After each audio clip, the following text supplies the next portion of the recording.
सभी को जय हिंद दोस्तों। आप सभी का हार्दिक स्वागत है इंडिया स्ट्रॉन्ग रिएक्शंस पे। आशा करता हूं कि आप सभी लोग बहुत अच्छे होंगे। तो आज हम आपके लिए एक इंटरेस्टिंग और एक मजेदार वीडियो लेकर आए जिसमें आप देखेंगे पाकिस्तानी एनालिस्ट कमर चीमा को फिर से एक बार रोते हुए, और उनकी स्पेशल गेस्ट होंगी मशहूर पत्रकार आरजू काजमी, जो कि ना सिर्फ पाकिस्तान को एक्सपोज करेंगी बल्कि चीमा की भी पोल खोलेंगी। तो ये वीडियो काफी इंटरेस्टिंग होगी जिसमें ये दोनों बात करेंगे हमारे प्यारे और तगड़े देश भारत के बारे में। तो इस वीडियो को अंत तक देखें और चैनल पे नए हैं तो चैनल को सब्सक्राइब कर दें ताकि हम आपके लेटेस्ट इंपॉर्टेंट और दमदार वीडियोस लाते रहें। जय हिंद, जय भारत। पाकिस्तान की फौज झूठ बोल रही है और अपने शहीदों की लाशें एक्सेप्ट नहीं कर रही, ये मैंने पूछा है आपसे। अब सवाल सिर्फ इतना है कि आपने जो जो फिगर आप बता रही हैं 58, वो इंटरनेशनल मीडिया की फिगर नहीं है, वो अफगान तालिबान की स्पोक्स पर्सन ज़बीहुल्लाह मुजाहिद की फिगर है। तो जाहिर बात है आप थोड़ा सा अगर स्टडी कर लेती इसको कि ज़बीहुल्लाह मुजाहिद वो बात, जरा सुनिए कि मुझे कंप्लीट करने दें। ज़बीहुल्लाह मुजाहिद ने बात की है जिसको इंटरनेशनल मीडिया कोट कर रहा है। इंटरनेशनल मीडिया के पास वेरीफाइड फैक्ट्स कोई नहीं है, उनके पास कोई फैक्ट मौजूद नहीं है जिसको आप ये कह सकें कि वो फैक्ट है। जो ज़बीहुल्लाह मुजाहिद ने बोला आपने उसको इंटरनेशनल मीडिया कह के तो आप बोल रही हैं। अच्छा मुझे एक बात बताइए, आपने भारत का जिक्र किया, मैं सिर्फ आपसे ये पूछना चाहता हूँ, आपने कहा जी कि जैसे आप पाकिस्तान अफगान भारत के अंदर दहशतगर्द भेजता है, अभी आपने थोड़ी देर पहले कहा, मैं सिर्फ एक जैसे मिसाल के तौर पे अभी पहलगाम का भारत कहते हैं, भारत का क्लेम तो है ना, मैं ठीक है छोड़े उसको, वो क्लेम है या नहीं आपने बोला ना, उनका क्लेम क्या है वो एक सेपरेट चीज है। आपने अभी थोड़ी देर पहले कहा कि जो पाकिस्तान वहां पे दहशतगर्द भेजता है ये भारत ने कहा है या उसका क्लेम है। मैं सिर्फ इतना जानना चाहता हूँ मैडम कि भारत के पास टेक्नोलॉजी मौजूद है, ड्रोन्स मौजूद है, उनके पास दुनिया की हर किस्म की वेपन्स मौजूद है। जब पाकिस्तान से लोग अफगान इंडिया में एंटर होते हैं तो क्या आज तक भारत कोई उसकी कोई वीडियो सबूत सामने लेके आया? वो जो कहते हैं कि हम बहुत ज़्यादा, उन्होंने हेरोप ड्रोन्स लिए हैं इजराइल से, उन्होंने अभी अमेरिका से जो ड्रोन्स लिए हैं तकरीबन $4 अरब के बाइडेन एडमिनिस्ट्रेशन से, जो हाई ऑल्टीट्यूड पे जाके सर्वेलेंस करने की कैपेबिलिटी रखते हैं। अब जो लोग अफगान पाकिस्तान के और फिर उनके पास क्वाड कॉप्टर और बहुत कुछ है, अगले दिन उन्होंने कोल्ड स्टार्ट जो है वो एक्सरसाइज भी की है इनके ज़रिए, ड्रोन्स के ज़रिए।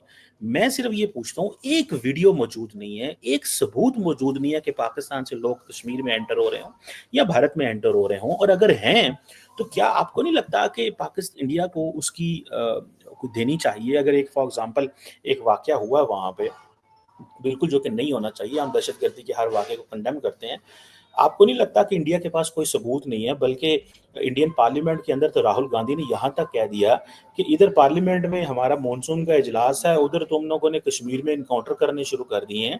आपको नहीं लगता कि ये इंडिया के पास अगर सबूत हैं कि वो लोग क्रॉस कर रहे हैं, जो आप, क्योंकि ज़्यादातर आप जो है वो इंटरनेशनल मीडिया को ज़्यादा फॉलो करती हैं और उनके फैक्ट एंड फिगर को आप ज़्यादा क्रेडिबल समझती हैं, तो उनको कोई ऐसा डाटा या ऐसी वीडियोस शेयर करनी चाहिए पाकिस्तान के साथ?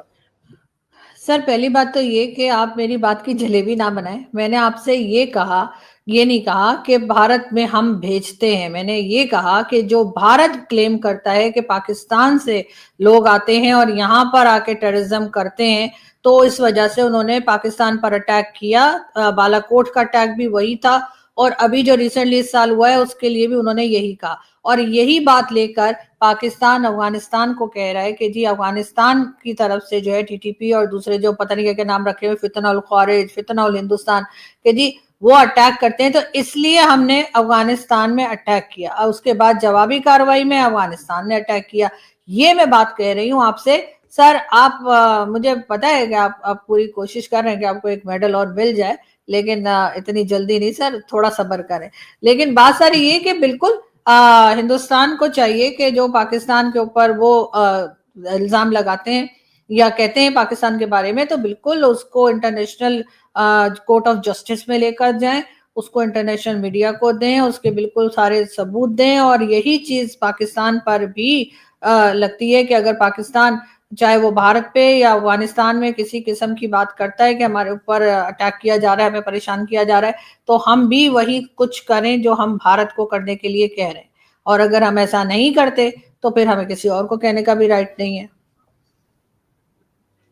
तो मतलब मैडम आपके जो क्रिटिक हैं वो ये कहते हैं कि मसला कोई भी हो, आरज़ू काज़मी साहिबा जो हैं, वो पाकिस्तान को ब्लेम करती हैं। अगर अफ़गानिस्तान के साथ मसला है तो पाकिस्तान ने का गलती है, अगर भारत के साथ मसला है तो पाकिस्तान का मसला है, नहीं, अगर कोई इंटरनल है तो नहीं, मैं जस्ट एक सवाल कर लूँ, मतलब ठहर जाइए, आप जो मर्ज़ी जवाब दीजिएगा। मैं जब आप बोलती मैं तो जवाब बोलते ही नहीं है, क्योंकि आपकी चॉइस है, जो मर्ज़ी बोलें। बेशक आप गलत भी बोल रही हो, मैंने आपको कभी नहीं टोका। सो पॉइंट ये है कि ये जो आपके जो क्रिटिक हैं वो ये क्यों कह रहे हैं कि आज अगर हमारी अफगानिस्तान से लड़ाई हो रही है तो ज़बीउल्लाह मुजाहिद के जो स्टैटिस्टिक्स हैं वो आपको रिलायबल नजर आते हैं, पाकिस्तान की रियासत और जो पाकिस्तान का इंफॉर्मेशन मिनिस्टर कहेगा वो आपको जो है काबिल कबूल नहीं है। ज़बीउल्लाह मुजाहिद की बात ज़्यादा अहमियत रखती है। रणधीर जायसवाल जो हैं भारत के एमईए के स्पोक्स पर्सन जो हैं, उनकी बात की ज़्यादा क्रेडिबिलिटी है और पाकिस्तान की बात की कम क्रेडिबिलिटी है। ये जो आपके क्रिटिक ये बात करते हैं मैडम, ये क्यों, ये क्या, इसकी वजह क्या है? या आप समझती हैं कि पाकिस्तान के अंदर हमेशा झूठ बोला जाता है, ये स्टेट झूठ बोलती है, ये लोगों के साथ क्रेडिबल इंफॉर्मेशन शेयर नहीं करती? आपको ये वाकई लगता है कि हमारी रियासत जो है या हमारे जो गवर्नमेंट है ये फेक इंफॉर्मेशन हमारे साथ शेयर करती हैं, जिन पे हम एतबार नहीं कर सकते, और ज़बीउल्लाह मुजाहिद पे हम एतबार कर सकते हैं? यार चीमा, तुम्हारी तो हवाई टाइट होने लगती है यार, जैसे ही भारत और भारतीय सेना का नाम आता है। अच्छा, तुमने क्या कहा, भारत के पास एक भी सबूत नहीं है कि पाकिस्तानी भारत में एंटर हुआ था। तो क्या अजमल कसाब तुम्हारी मासी का लड़का था, जिसका तुम्हारे ही सबसे मशहूर पत्रकार हामिद मीर ने उसका घर जाके भी एक्सपोज किया था? उसके बारे में क्या कहना है? और तुम्हारे जो वीआईपी दामाद हैं मसूद अजहर से लेके हाफिज सईद, जो भारत को खुलेआम धमकी देते हैं और कहते हैं कि भारत में हम दहशतगर्द भेजते हैं, और तुम्हारा जो पूर्व प्रेसिडेंट यानी कि जनरल मुशर्रफ, उसने तो अपनी किताब में लिखा था कि भारत के खिलाफ हमने कश्मीर में अपने मुजाहिदीन तैयार करके भेजे थे। तो क्या मुशर्रफ भी झूठा है? दुनिया में सिर्फ एक ही सच्चा है, वो है चीमा। बाकी मुझे पता है चीमा, तुम जलेबी बनाने में एकदम एक्सपर्ट हो, बातों को गोल गोल घुमाते हो। पर क्या बात है यार, जब भी पाकिस्तानियों को भारत की याद आती है तो इन पाकिस्तानियों को राहुल गांधी का नाम ऊपर आता है। राहुल गांधी से इन पाकिस्तानियों का कुछ ज्यादा प्यार और याराना है। और वहीं आरजू काज़मी, जो कि खुद एक पाकिस्तानी है पर वो सच बोलती है, तो तुम्हें उसकी बातें झूठी लगती हैं और उसकी बातें तुम्हारे पिछवाड़े में जाके चुभती हैं। सर देखिए, सबसे बड़ी बात ये कि अगर मैं ज़बीउल्लाह मुजाहिद की बात नहीं करी, लेकिन जब भी कोई खबर होती है तो हम एज अ जर्नलिस्ट हम उसको इंटरनेशनल मीडिया पर भी चेक करते हैं। और अगर हम हिस्ट्री में अपना देखें तो हमने ना सिर्फ ये कि कारगिल के टाइम पर झूठ बोला और अपने जो शहीद थे उनको एक्सेप्ट नहीं किया, अपने यहाँ की जो हमारे यहाँ जो कैजुअलिटीज हुई थी उसके सही नंबर नहीं दिए, इसके अलावा भी हमारे यहाँ कई बार गवर्नमेंट जो है सही फिगर नहीं देती, इसलिए हमें इंटरनेशनल मीडिया की तरफ देखना पड़ता है। दूसरी बात ये होती है कि जब वो खबर उन्होंने दी होती है उसके बाद जो वक्त गुजरा होता है उसमें कई जख्मी ऐसे होते हैं, कई लोग जो इंजर्ड हुए होते हैं ऐसे होते हैं जो क्रिटिकल होते हैं, उनकी जानें चली जाती हैं और फिर वो ऐसा ऐसा करके वो नंबर बढ़ जाता है। अब ये डिपेंड करता है कि आप मेरे या किसी के भी साथ कब बात कर रहे हैं, क्या आप फौरन उस हादसे के होने के या उस अटैक के होने के 2 मिनट बाद बात कर रहे हैं, या आप उस अटैक के होने के 12 घंटे के बाद बात कर रहे हैं, तो उसमें जो फिगर होता है वो चेंज हो जाता है सर।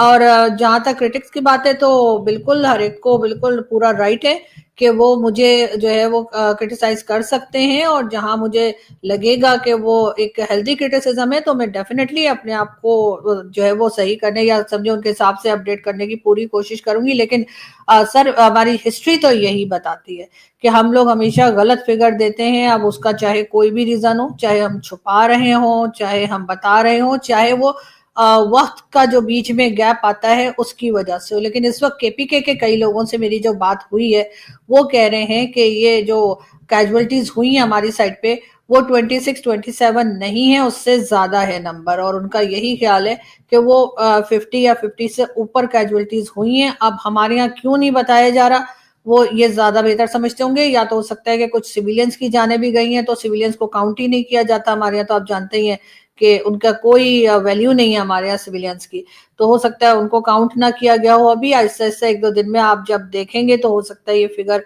बढ़ जाए। वैसे आई विश कि जो फिगर हमारी गवर्नमेंट इस वक्त दे रही है काश वही फिगर हो, क्योंकि कोई भी हो, चाहे वो पाकिस्तान के साथ हो, पाकिस्तान के खिलाफ हो, उनकी जाने नहीं जानी चाहिए और बातचीत और डायलॉग के जरिए ही अपने इश्यूज को सॉल्व करना चाहिए। लेकिन अगर ऐसा नहीं होगा तो जाहिर है कि पाकिस्तान को ऑपरेशन तो करने ही पड़ेंगे, और ऑपरेशन अगर हम करते हैं तो हमें ये भी याद रखना चाहिए जब वही इल्जाम हमारे ऊपर लगता है और कोई भी दूसरी कंट्री अगर हमारे ऊपर अटैक करती है, बात सिर्फ भारत की नहीं है।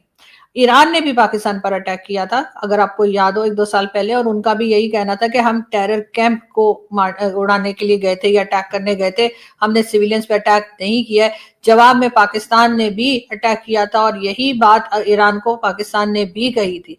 तो अगर इसी तरीके से सिलसिला चलता रहा तो न जाने कहाँ जाकर रुकेगा, लेकिन ये जरूर है कि इस वक्त पाकिस्तान के लिए ये कहा जा सकता है कि जो हमारे कह लीजिए जो गवर्नमेंट और मिलिट्री एस्टेब्लिशमेंट है वो तब ये कहेगी कि जी पाकिस्तान हालत जंग में है और पाकिस्तान के जो फील्ड मार्शल साहब हैं उनको तो जी एक्सटेंशन दे देनी चाहिए, जो कि बाजवा साहब को भी मिली थी इमरान खान के जमाने में। उस वक्त भी आपको याद होगा कि बालाकोट का अटैक हुआ था भारत की तरफ से, तो हो सकता है ये भी, क्योंकि 29 नवंबर को इनकी जो है वो मुलाजमत की मुद्दत खत्म हो रही है, तो हो सकता है वो बोले कि मुझे आप एक्सटेंशन दे दीजिए। तो उसका क्या मतलब होगा कि उनके बाद आने वाले जो लाइन में है जिनका ये हक बनता है कि उनकी प्रमोशंस हों और उनके बाद उन लोगों की जगह मिले, इसका मतलब है वो निकम्मे और निखट्टू हैं कि वो कोई काम नहीं कर सकते और सिर्फ इस वक्त के जो चीफ मार्शल हैं या फिर आर्मी चीफ हैं वही सिर्फ काबिल आदमी है। ये बात हम इनके लिए नहीं, हर आर्मी चीफ के लिए कही जाती है, क्योंकि जो आता है वो जाने को तैयार ही नहीं होता। बाजवा साहब ने भी एक्सटेंशन ले ली थी और उनका भी ये कहना था कि क्यों भारत के साथ टेंशन चल रही है तो इसलिए एक्सटेंशन ले ली। दोस्तों, पाकिस्तान ना सिर्फ एक भिखारी मुल्क है, बल्कि जो पाकिस्तान की फौज है वो एकदम निकम्मी, निठल्ली, नाकारा और बेशरम और बुज़दिल कौम है। ये वो ऐसी कौम है जो कि ना सिर्फ अपने शहीदों का गलत नंबर बताती है, उसके फैक्ट्स और फिगर्स को मोल्ड करती है, बल्कि करगिल के वक्त में भी जब इनके फौजी शहीद हुए थे तो इन्होंने उनकी लाशें लेने से भी मना कर दिया था। ऐसी बेशर्म कौम है ये। तो दोस्तों, आशा करता हूं वीडियो आपको काफी पसंद आएगी। वीडियो अगर आपको अच्छी लगी है, जिस तरीके से अपने चीमा और पाकिस्तान को एक्सपोज किया, अगर आपको पसंद आया तो इसे लाइक और शेयर जरूर कर दें और अपने विचार हमें कमेंट सेक्शन में लिखकर जरूर बताएं। और एक बार फिर चैनल पे नहीं है तो चैनल को सब्सक्राइब कर दें। जय हिंद, जय भारत।